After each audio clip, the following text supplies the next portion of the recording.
Hey everyone, and it's been a while since I took a look at GNOME, just because I do use KDE daily, but still, GNOME has progressed quite a bit and it has a bunch of new and cool extensions, but also a bunch of cool applications, since most of the new applications developed for Linux are made for GNOME with libadwaita. So today we're gonna take a tour of a bunch of cool extensions you can use to improve your GNOME experience, and a bunch of cool GNOME apps that you can, of course, run from any other desktop. So let's get started.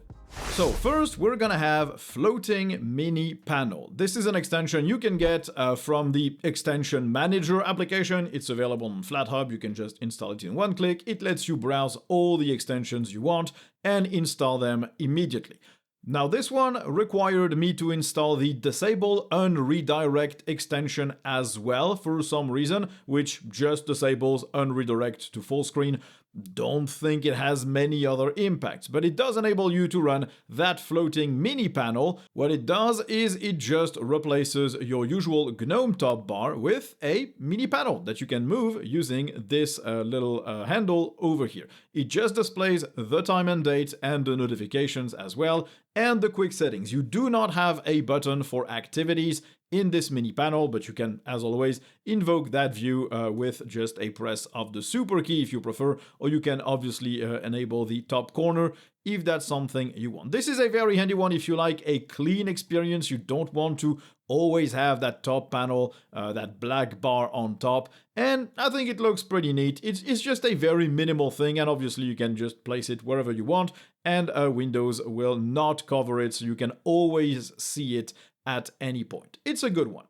Another one that is pretty cool is the Kiwi menu extension, which gives you basically sort of the Apple menu on macOS with a bunch of links and options. So you've got this About This PC option, which just opens the About dialog. You have a link to the system settings, to your default app store. You have recent items that you've opened, and you've got all the restart, shutdown, and other options that you would usually find over here in the quick settings. It is a nice one if you're trying to just add that little bit of functionality. Maybe just frame your top bar better as well with a logo for your distro. I think it's pretty neat. It also has a few options, not that many, but a few. You can change, obviously, the menu icon for various popular distros, even selecting something more generic like a Linux Penguin logo if you prefer. You also have the command for the App Store. It doesn't auto-detect that because there is no preference to set the App Store automatically, as far as I can tell, on Linux. You can also decide to hide the Activities button if you don't want that, if you think that's not really nice looking. And you can also hide various buttons in the quick settings if you don't want any duplicate functionality, for example, by hiding all the lock and power stuff because it's already in that menu. It's a neat one to just change a few things here and there and get quick access to some elements that you might not have if you don't have a dock. Now, if you're coming from macOS, you might want to couple the little Kiwi menu with the Kiwi is not Apple extension. This basically transforms your top panel into something more reminiscent of the top bar of macOS. It will also work better if in the options of the Kiwi menu you disable the activities button like so. So the first thing that it does is it adds back the current open app in the top bar. This is something GNOME used to have, but they got rid of that because that menu just never held anything of real value, so they decided to get rid of it a few versions ago, but this adds it back. It just gives you the same exact options that you would get by right-clicking on something, not even all of them, so it's not necessarily extremely useful apart from knowing what is currently in focus. It also reorganizes the quick settings and the date into positions that you might be familiar with if you've used macOS. So you've got the date to the right, and also the quick settings are moved to the side. It also has a few other behaviors that you can tweak, for example, moving windows to new workspaces when you full screen them, transparency when you're moving windows around, which is something I personally don't necessarily like, and Apple doesn't really do either. The battery percentage that can be displayed, which is something I always have enabled on my laptops when I use GNOME. Moving the calendar to the right, you decide if you want that or if you prefer to keep it to the center, showing the window title. As we've discussed, you can hide it. And you also have the overview wallpaper blur, meaning that when you open the overview, you do have that wallpaper blurred in the background. You can disable that if you don't want it, if you prefer the anthracite background. You also can tweak with the panel transparency, opacity, colors, and whatever else. There's a bunch of stuff you can do here, which is interesting. If you prefer the behavior of the macOS top bar, you can definitely use that one to make it look a little bit closer to what you know. Another one that I do enjoy is the ability to add tasks straight in the panel. So for example, here I've got the extensions manager open, and I can just move it just like a regular taskbar. So I don't need to have a dock visible at all times. I can just use this as my usual taskbar to switch between windows and to see what is currently open. Tasks are handled on a per workspace basis, so if I move to another workspace, I don't see the windows opened on another one. There is no way to configure that, it's just all set by default. But you can also see highlights for a window that demands attention. You can scroll on the panel to switch workspaces if that's something you want to do. You can right-click an app to see its app menu, which is neat. It's a good one if you just want to see what's currently open at a glance without necessarily having a whole dock that is always visible at all times, because generally in the top panel that space isn't really used. An extension that might be cool as well is the Adaptive Brightness extension, which automatically adapts the brightness of your display to the ambient light. It just already exists in GNOME by default. It should already support automatic brightness, which you can't see here because I'm recording all of this in a VM, but this one apparently works much better than the automatic GNOME thing, and it is a bit more configurable. You can also disable, you can also decide to use that automatic adaptive brightness for the keyboard backlight as well, which is neat. Generally, the GNOME automatic brightness changes are a bit too frequent and a bit too stark and drastic. This one should give you a bit more control over that.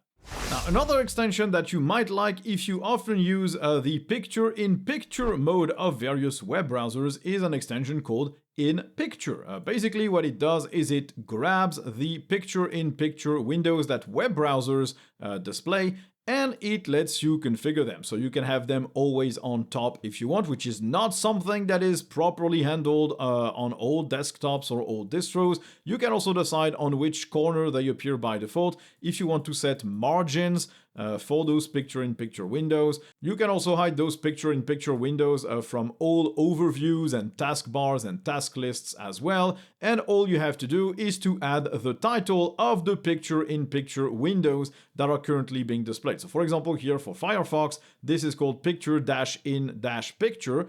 I can just add this specific title, which is already here, to the list, and so things will be applied to it as I'm changing those settings. So you might have to pop back the window and then pop it out again for changes to apply to that specific picture-in-picture window. It doesn't apply on the fly, as far as I can tell, to the various already opened picture-in-picture windows, but it is a pretty neat extension if you want to handle that. It should be handled better without an extension in the future, because you will obviously have that picture-in-picture protocol that has, for example, been added to KDE. I'm sure GNOME will have it as well at some point. In the meantime, this extension really lets you configure all of it. And of course, an extension I just have to mention every single time I talk about GNOME extensions is Just Perfection. This gives you so much to tweak and change and configure for the entire GNOME shell. You can decide to disable the entire panel, but keep it in the overview, or also hide it in the overview if you prefer. You can have the activities button hidden or not. You can have the clock hidden or not. Basically, every single thing that is displayed in here, you can decide to fully hide, including various separators and close buttons and whatever else. You can also disable or enable a few icons, and you can change, more importantly, some behaviors for the entire GNOME shell. So for example, the way workspaces might wrap around. So if you move from one workspace to the other, it automatically cycles back to the first one if you reach the end of all workspaces. You can also have windows being maximized by default, so every time you just open something, it opens full screen, which might work really well with the Kiwi is not Apple extension if you want to open those applications in their own workspaces as well. Basically, everything you can imagine can be changed, including some various colors, spacings, and sizes, and animations. Whatever you want is completely customizable here. It's basically accessing almost all of the hidden settings that you can find in dconf, but giving you a nice graphical way of handling it. It is just the best extension you can get if you want to configure anything you want in the GNOME shell. It's just fantastic. You also have the very simple System Monitor extension, which will display those all-important elements in your top bar immediately if that's what you want. So you've got the CPU, you've got the RAM, you've got the network transfer as well, and the usage of your swap. Of course, you can disable to not show certain elements here and to immediately open the System Monitor. This is a very basic one, but a lot of people just want those stats up there. That's an easy way to get them.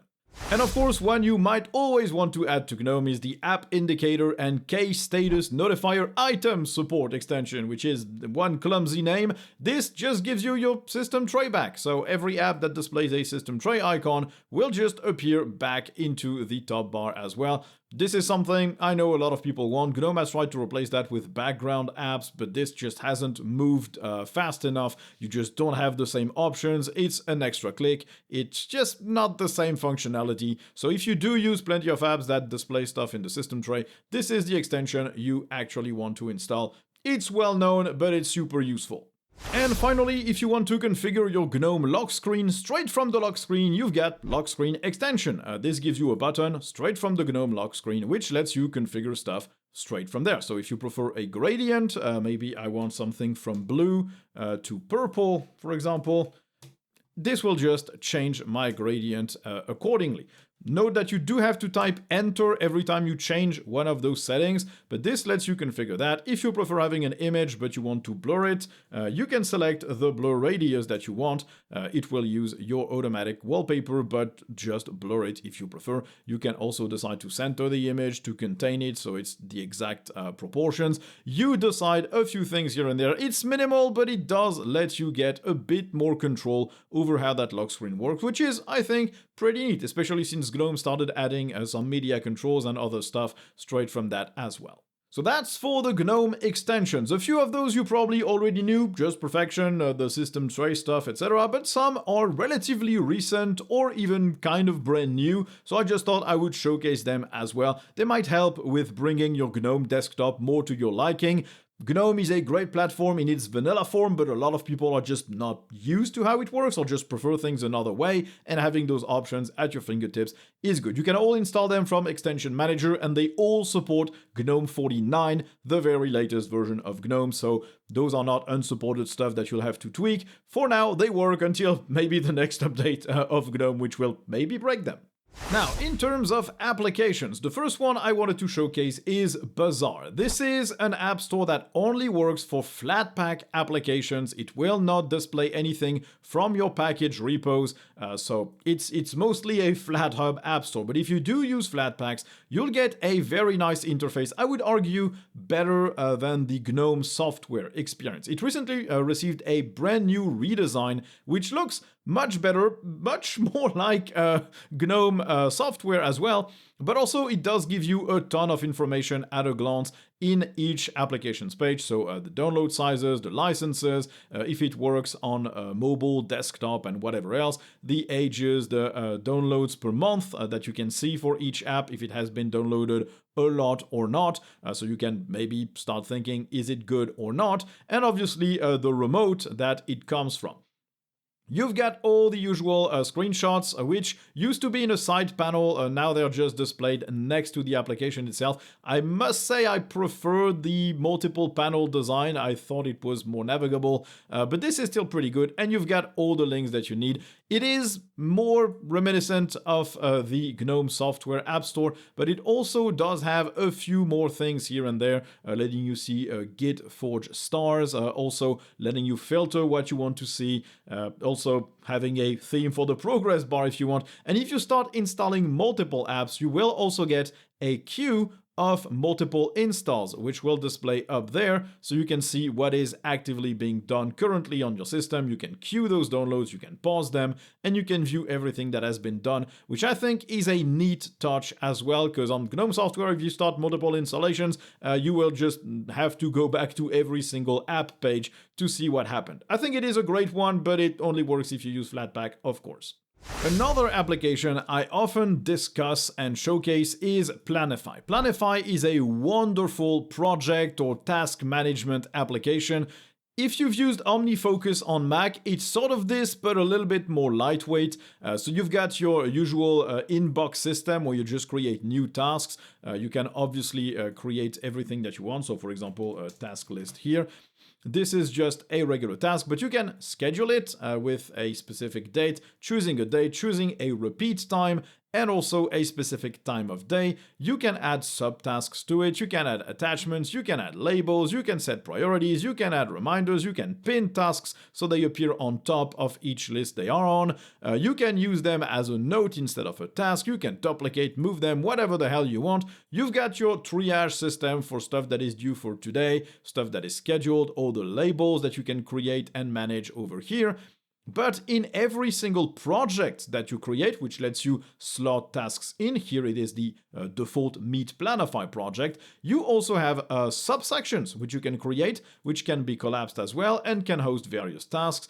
It is just a wonderful, wonderful task management tool. You also have options to configure everything that you prefer. You can also sync with Nextcloud, any regular CalDAV provider, or Todoist if you prefer this account. Although do note that Nextcloud and CalDAV, as far as I can remember, do not support the task recurrence. So this probably will be lost in sync if you do enable that. You also have options to set the home view, to customize the various look and feel of the thing, and you even have a little quick add thing, which will pop up if you press a specific shortcuts. They even give you the command you have to add in the new shortcut to get that quick add window, which is really fantastic. I covered Planify before. I use it for all my tasks. It's here, it's being recorded with the default project, but I do use it for all my tasks, even on KD. I think it's just the best task management app that you can have on Linux. Is just super nice, powerful, easy to use. It's great. Another one that is pretty cool is Gradia. It's not a brand new one, it's been out and about for a while, but if you just need something simple to annotate images or screenshots, it is just much better than using something like GIMP. It just gives you all the regular annotation tool that you might want. So for example, if I just want to underline something on this page, I can do that. I can type some text. This guy sucks, for example. There you go. And then I can move the elements that I drew and just keep editing. It just has so many cool tools. You can highlight stuff, you can draw circles and squares very easily, which is nice to have as a feature as well, because if you've used GIMP, you know that drawing these is a more convoluted process than you'd like. You can decide to have those being transparent, whatever. It's just a simple experience to annotate and change things on the fly on an image, doing a little bit of markup. You just take a screenshot of a document or a page and you add your notes on top of that. It's just easier than doing like PDF annotations. If you need to review something, it's just simple. It's nice. It's easy to do. And I really, really enjoy this application. Another app I really enjoy is the Picture of the Day application. Super simple, you just set a specific source for the picture of the day you want to grab. So for example, I don't know, NASA or Bing, and you can obviously save that picture, open it with something else, or set as a wallpaper, meaning that you can change wallpaper very easily with something that is always kind of cool. That's a neat little application. It doesn't do much apart from just updating the wallpaper in the background if you want, but that's relatively simple. It's just a nice source for cool looking images that you can use as your background if you like changing them often. Another fun, cool application is Typhoon. This is sort of a widget that you can place on your desktop. It works as a window, so if you click it, it gets priority and focus.